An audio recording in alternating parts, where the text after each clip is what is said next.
New Zealand Prime Minister Chris Hipkins will begin his week-long tour of China after landing in Beijing overnight. Sky News New Zealand Bureau Chief Jessica Maggio is live in Wellington. Jessica, how significant is this trip?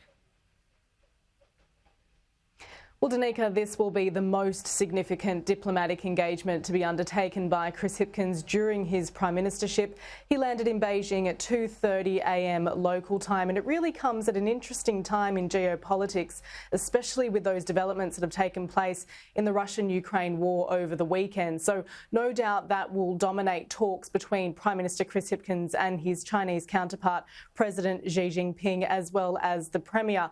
But of course, Prime Minister Chris Hipkins has said that he wants this trip to focus as a trade exercise. So he's brought with him the largest ever delegation to travel abroad with any New Zealand Prime Minister.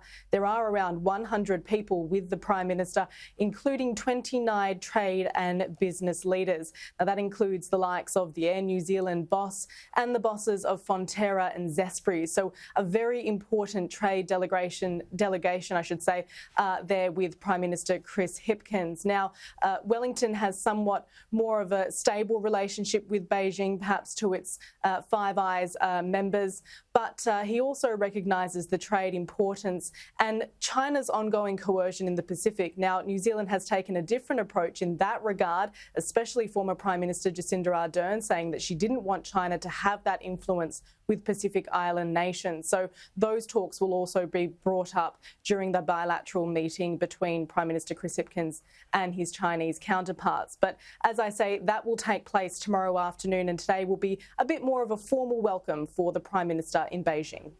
A big week ahead, Jessica. Thank you.